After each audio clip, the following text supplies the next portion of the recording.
네, 여러분 반갑습니다. 오랜만에 인사한다, 그쵸? 쌤이 일이 좀 있어가지고 여러분을 한 일주일 정도 못 본 것 같아요. 근데 이제 온라인 수업으로 전환되어서 쌤이 이렇게 수업을 할 수 있게 됐네요. 이제 중국사를 오랜만에 공부하는 친구도 있을 거고, 이제 황인아 쌤하고 수업을 했던 친구도 있을 것 같은데, 그래도 수해 남북조 통일, 당 제국의 건설은 매우 중요한 내용이기 때문에 한 번 더 수업을 들어보는 것도 의미가 있을 것 같아요. 그리고 여러분 혹시 노래는 다 기억하고 있죠? 노래 까먹은 거 아니죠? 그럼 선생님이 수줍게 노래를 불러볼 터이니 여러분도 한번 같이 따라 불러볼게요. 상주지난 상주지난 수당송 원명청 리퍼블릭 마오쩌둥 마오쩌둥. 예, 잘 따라 불러야 될 텐데. 암튼 우리 저번 시간에는 위진 남북조 시대까지 했었거든요. 그러니까 상주진 한나라 이후에 위진 남북조 시대가 있었죠. 그럼 우리가 오늘 배운 나라는 그렇죠. 바로 수나라입니다. 수나라. 상주진한 당나라까지 한번 살펴볼까 해요. 수와 당. 처음 들어보는 친구도 있을 것 같은데 이 수와 당나라는 매우 우리나라 밀접한 연관이 있던 중국 왕조였거든요. 한번 같이 볼까요? 자, 일단 수당 하면은 여기 수와 당이 있는데 수와 당 가장 관련 있는 나라는 바로 고구려입니다. 고구려 백제 신라할 때 그 고구려가 이 수와 당나라와 여러 번 전쟁을 치렀던 나라였거든요.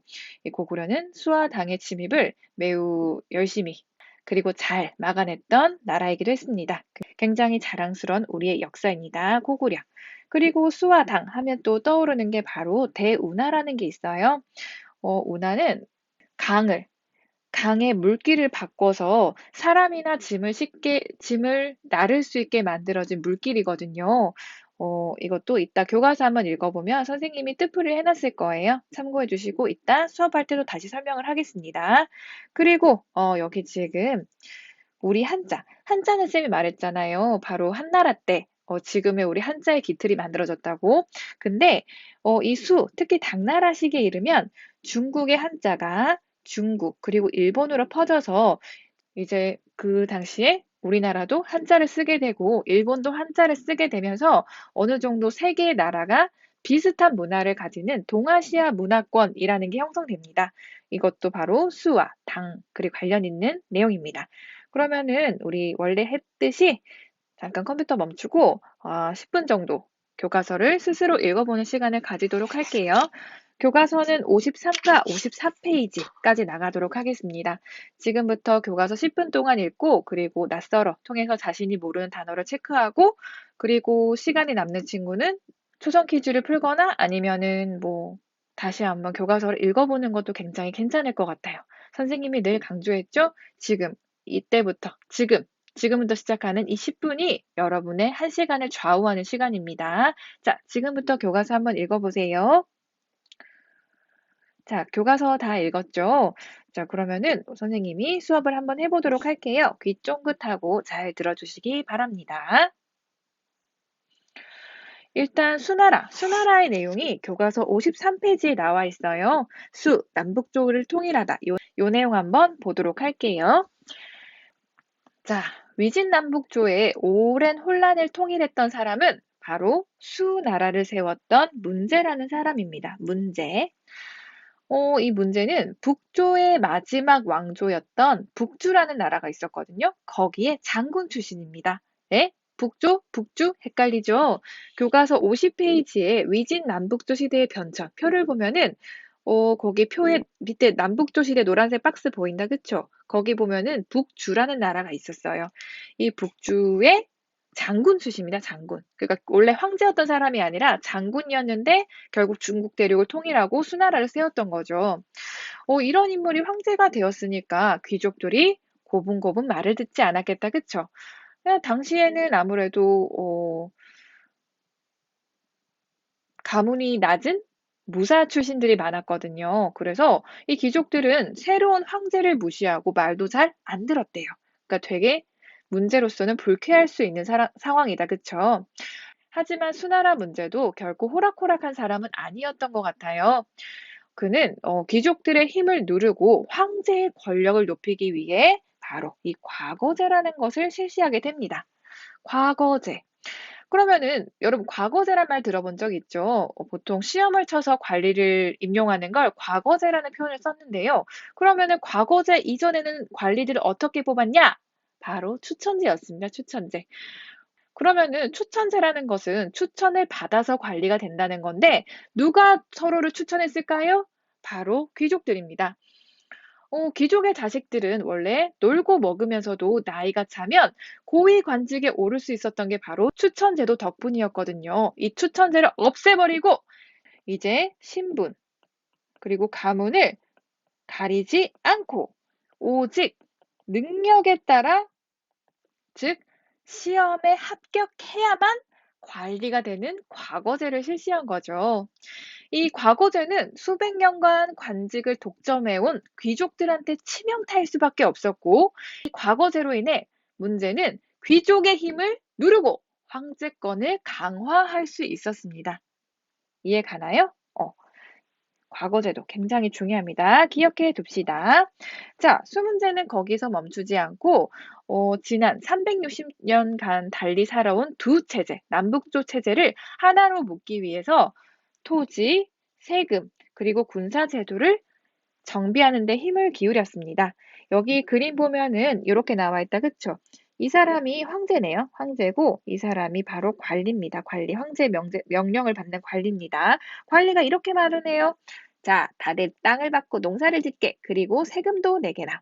일단 농민들의 입장에서는 땅을 그냥 준다고 하니까 기분이 굉장히 좋아 보인다. 그쵸? 근데 문제는 세금을 내야 되네요. 땅을 받았기 때문에. 그리고 황제가 한마디 더 합니다. 하하하. 그들에게 군사훈련도 시키게. 그러니까 땅을 받은 대가로 세금도 내고 군사훈련도 받아야 됩니다. 여기에서 옆에서 열심히 군사훈련을 받고 있다. 그쵸? 이렇게 어느 정도 통치체제를 정비했던 게 수 문제였습니다. 자, 그리고 수나라 2대 황제는 양제라는 사람이었는데요. 이 문제의 뒤를 이은 양제는 경제력이 풍부한 강남과 그리고 정치의 중심지인 화북을 묶는 대훈아라는 것을 건설을 했습니다. 여러분 위진남북조 시대할 때 기억난다 그쵸? 요렇게 쪼개서 위에를 북조라 하고 밑에를 남조라 했다 그쵸? 근데 이 북조가 있는 땅을 화북 지역이라 했었고 그리고 남조가 있는 지역을 강남 지역이라고 했었어요. 그러니까 이 둘을 잇는 길을 만든 게 바로 대운하라는 겁니다. 그럼 어떻게 이었냐? 그럼 어떻게 묶었냐? 자, 선생님이 설명을 해드릴게요. 여러분, 기존의 중국의 강들은요, 보통 이렇게 동에서 서쪽으로 흐르는 강들이 많았어요. 근데 여러분, 이렇게 하면은 동서만 서로 교역이 되고 남북끼리는 교육하기가 너무 힘들겠다, 그쵸? 그래서 인위적으로 물길을 만들어서 이렇게 남북 간에도 서로 물건을 주고받고 교역을 할 수 있는 길을 만든 게 바로 대운하입니다. 양쯔강에서 그리고 황허강까지 총 길이가 1,500km가 넘는 대공사를 6년 만에 완성하게 됩니다. 대운하가 뚫리면서 이제 화북과 강남 지역 간의 물자 교류가 활발해지고 수나라는 더욱 쉽게 강남을 관리할 수 있었습니다. 그래서 중국이 이제 하나가 되고 왕의 권력을 중앙으로 모을 수 있었던 거죠. 그러나 여러분 1,500km가 넘는 대공사를 6년 만에 완성했잖아요. 그쵸? 근데 이런 공사는 황제가 직접 하나요? 황제가 직접 삽들고 파나요? 아니에요. 바로 백성들이 한다. 그쵸? 이 대운하 공사에 동원했던 백성들의 고된 노동, 뭐 이루 말할 수가 없었겠다. 그쵸?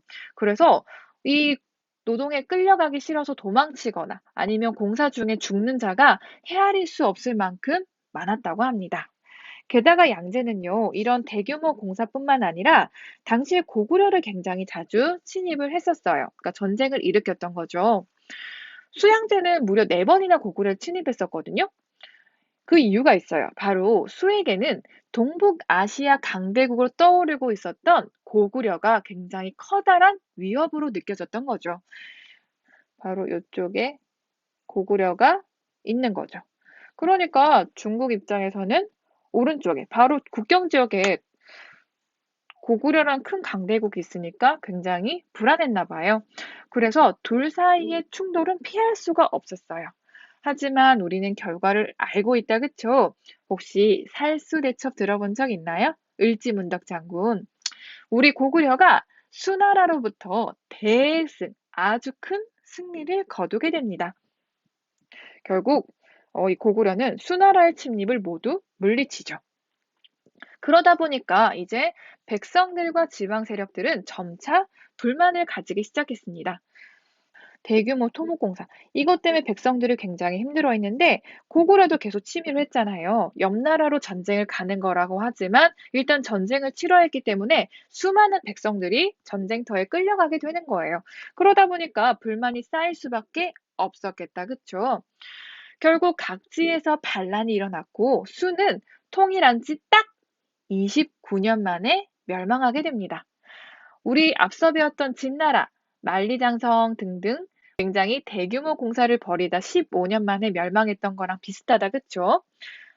역시 백성들을 고생시키는 정책을 펴는 나라는 오래 갈 수 없다는 걸 역사가 말해주는 듯 합니다. 여러분, 이렇게 아빠가 통일하고 아들이 말아먹은 왕조가 바로 수나라입니다. 그럼 이제 다음 나라, 무슨 나라가 있나요? 상주진한 수, 당. 그쵸, 바로 당나라. 이제 당나라로 가보도록 합시다. 자, 수나라가 멸망한 이후 618년쯤에 이르자 당의 고조였던 이연이라는 사람이 수나라 멸망 후에 혼란을 수습하고 바로 당나라를 건국했습니다. 그리고 그의 아들 태종, 이세민이라는 사람이 있었거든요. 이 태종은 안으로 통치 제도를 정비했고, 그리고 밖으로는 티벳, 그리고 돌걸, 그리고 위구르까지 정복하면서 이 중앙아시아 쪽에 비단길을 모두 차지해서 당나라를 크게 발전시키게 됩니다. 그리고 그 다음 아들이었던 고종대는 우리나라의 고구려와 백제까지 멸망을 시키면서 당나라 최대 크기 영토를 마련하게 됩니다. 굉장히 크다, 그쵸? 당시 당나라는 우리나라에다가 자신들의 행정구역이었던 군과 현을 설치하려고 했거든요. 근데 당시에 신라의 저항으로 결국 실패하게 됩니다. 당시 신라는 이 당나라의 침입 야욕을 꺾어버리고 고구려 백제의 유민들과 함께 통일신라라는 나라를 세우게 되죠. 어쨌든 이때쯤에 우리나라는 통일신라를 세우게 된다는 것도 기억하면 좋을 것 같아요. 어쨌든 당나라는요, 진나라도 한나라도 하지 못했던 유목민족의 정복에 성공하게 됩니다. 진나라와 한나라 모두 흉노라는 유목민족에 벌벌 떨었던 거 기억나죠? 이 시기에는 바로 이 돌거리라는 유목민족이 있었지만 이들을 모두 정복해서 비단길을 차지하면서 이제 세계 제국으로 우뚝 서게 됩니다. 농경지역, 기존의 중국 농경지역과 중앙아시아 쪽 유목지역을 아우르는 대제국을 건설했던 게 바로 당나라였습니다. 자, 이렇게 밖으로는 대제국을 건설하면서 안으로는 통치체제를 정비했거든요. 이 내용이 되게 중요해요, 여러분. 이 내용은 이 당나라에서 만들어진 제도는 한국 사회에도 그대로 나오거든요. 그러니까 집중해서 잘 듣도록 합시다. 자, 일단 크게 세 가지 제도를 나눌 수가 있어요. 교과서에도 교과서에도 5번째 줄부터 나와 있네요. 한번 같이 보도록 할게요. 일단 당의 중앙 정부를 다스리는 제도는 삼성육부제를 선택하게 됩니다. 삼성육부제. 여러분 교과서 54페이지에 왼쪽에 보면은 당의 삼성육부제 나와 있어요. 황제 밑에 성이 3개 있다, 그쵸? 같이 읽어볼까요? 중서성, 문화성, 상서성. 성이 3개다, 그쵸? 그래서 삼성이라 부릅니다. 성이 3개여서. 자, 중서성에서 어떠한 정책을 만들면 문화성에서 그 정책이 정말 괜찮은 정책인지 서로 토론을 거친 후 바로 상서성에서 그 정책을 직접 실행하는 역할을 합니다. 근데 여러분, 상서성에서 혼자, 이 성에서 혼자 다 하면 힘들겠다, 그쵸? 우리나라에도 뭐 외교부, 교육부 굉장히 많은 부가 나뉘어져서 실제적인 업무를 처리하듯이 이 상서성에도 6개의 부가 있어요. 이부, 호부, 예부, 병부, 형부, 공부. 오케이?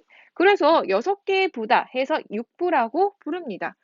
이렇게 나라 일을 6개의 부로 나뉘어서 직접 실행을 했던 거죠. 이 삼성육부제는 나중에 한국사 배울 때 굉장히 자주 나올 거예요. 이 모습을 그대로 본따서 우리나라에서 사용을 했었거든요. 기억해 두면 좋을 것 같습니다. 자, 중앙정부가 이렇고요. 그리고 두 번째는 지방행정제도예요. 우리 그때 한나라 때 군현제 기억나요? 군현제? 중국 대륙을 군과 현으로 나누어서 다스렸다. 그쵸? 이 당나라 때는 주와 현으로 나눴다. 그렇게 기억을 하시면 됩니다. 마지막 오늘의 하이라이트 바로 일반 백성들에 대한 제도를 볼까 해요. 쌤이 아까 수나라 얘기할 때 간단하게만 얘기했었는데 당나라 때 되면은 제도로 정확하게 정해지거든요. 이 내용이 굉장히 중요합니다. 자, 같이 보도록 할게요. 자, 일단 백성들에 대한 제도는 토지, 세금, 군사 3가지로 나뉩니다. 일단 균전제라는 제도를 통해서 백성들에게 토지를 나눠줍니다. 자, 여러분, 정부에서 토지를 공짜로 줬다, 그쵸? 우리나라에서 상상도 할 수 없는 일이죠. 어쨌든 공짜로 토지를 받았으니까 백성들도 뭔가 내놓는 게 있어야겠죠. 바로 자신이 사는 나라에 대해서 어떤 의무가 생깁니다. 이해 가나요? 그게 바로 세금과 군사 의무거든요. 세금은 크게 3가지로 나뉘어요. 곡식을 내는 조, 그리고 나라에 노동력을 제공하는 용, 그리고 그 지역에만 나는 특산물이 있죠. 그 특산물을 바치는 조로 나뉠 수 있습니다. 그것뿐 아니죠. 이 세금도 내고 군사훈련도 받아야 되거든요. 그게 바로 부병제라고 하는 것입니다. 이해 가나요? 자, 다시 설명해 줄게요. 밑에 잘 설명되어 있습니다. 즉, 백성들은 나라로부터 토지를 받는 조건으로 곡식, 노동력, 특산물을 내야 됩니다. 여기까지가 세금 내용이에요. 거기다가 군사로서 나라를 지킬 의무를 가지게 됩니다. 와, 땅 하나 받았을 뿐인데 너무너무 해야 할 게 많네요. 그쵸? 요 내용 기억해 두면 좋겠습니다. 자, 굉장히 중요한 내용이었어요. 이 부분 꼭 기억을 해주시기 바랍니다. 자, 여러분, 이렇게 안으로 효율적인 통치 체제를 갖추고 밖으로는 대제국을 건설했던 게 바로 당나라거든요. 그런 당나라는 이제 차츰차츰 쇠퇴하기 시작해요. 그 계기를 만든 것이 바로 중국의 현종이라는 황제였습니다. 현종. 원래 현종은요, 정치를 굉장히 훌륭하게 잘 해냈고 중국 역사상 최고의 전성기를 이끌었던 황제였거든요. 그러면서 이제 중국 인구는 나날이 늘어나고 있었습니다. 그런 현종에게 새로운 연인이 생기면서 당나라는 나락으로 빠지게 됩니다. 바로 그 연인, 바로 이 양귀비라는 여인이었습니다. 혹시 양귀비 들어본 적 있나요? 뭐 중국의 4대 미녀 중에 한 명인데 원래 양귀비는 여러분 현종의 며느리입니다. 며느리. 이 둘 사람의 나이 차가 무려 34살이에요. 34살. 굉장히 나이 차이가 많이 난다. 그쵸? 이 양귀비에게 첫눈에 반했던 현종은 양귀비한테 푹 빠지게 되었고요. 이후 정치를 멀리하기 시작합니다. 당시 현종의 총애를 받던 양귀비의 친척들이 권력을 쥐고 흔들기 시작을 했고 뇌물을 받거나 관직을 팔거나 백성들로부터 세금을 빼앗는 듯 온갖 부정부패가 넘쳐나게 됩니다. 결국 이런 당나라의 상황에 불만을 가지고 있던 알록산이란 사람과 사사명이란 사람이 결국 반란을 일으키게 되거든요. 그게 바로 알록산의 안, 사사명의 사를 따서 안사의 난이라 부릅니다. 이 안사의 난 당시 당나라의 수도였던 장안이 반란군에게 함락을 당하게 됩니다. 굉장히 큰 반란이었던 거죠. 나라의 수도를 빼앗길 정도로. 이렇게 큰 타격을 입은 당나라는 이 안사의 난 이후 150년 정도 더 유지가 되지만 여러 제도가 약화되고 특히 중앙의 통제력이 매우 약해집니다. 중앙의 통제력이 약해지면 지방의 세력이 세지게 되겠죠.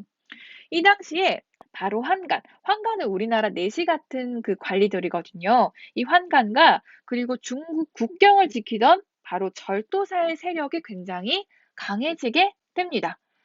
이후 당나라 최대 반란이었던 황소라는 사람이 일으킨 난이 일어났고요. 이 난을 바로 아까 중국 국경을 지키던 절도사라는 관직을 가지고 있는 사람들이 진압하게 됩니다. 결국 이 반란을 진압했던 게 절도사였기 때문에 절도사의 세력이 어떻게 되겠어요? 더 올라가겠다, 그쵸? 결국 휘청거리는 당나라는 이 절도사 세력들에 의해서 멸망당하게 됩니다. 여기까지가 바로 수와 당에 이르는 내용들입니다. 그 이외의 내용들은 여러분, 57페이지에 동아시아의 공통적인 문화 요소가 나타나다라는 내용이 있어요. 그 주제 한번 읽어보시면 좋을 것 같아요. 결국 내용은 그겁니다. 당나라가 대제국으로 발달을 했고, 이 당나라 문화가 전파되어 신라, 발해, 일본, 베트남 등에 널리 퍼지게 되었죠. 그래서 유교, 불교, 율령, 한자 등을 공통 요소로 하는 동아시아 문화권이 형성되었다. 그래서 나중에 신라, 발해, 일본, 그리고 중국 간의 문화가 굉장히 비슷해지게 되거든요. 이렇게 서로 영향을 주고받았구나. 요 정도 기억해 두시면 좋을 것 같습니다. 자, 그럼 우리 중국사는 요 정도 하고요. 우리 다음 시간에는 교과서 72페이지 다시 서양사로 가도록 할게요. 중국사까지 했으니까 이전에 했던 내용들 잘 정리해서 그날 배운 건 꼭 그날에 기억을 하고 정리를 해두셨으면 좋겠습니다. 자, 그럼 우리 다음 시간에 만나요. 수고하셨습니다.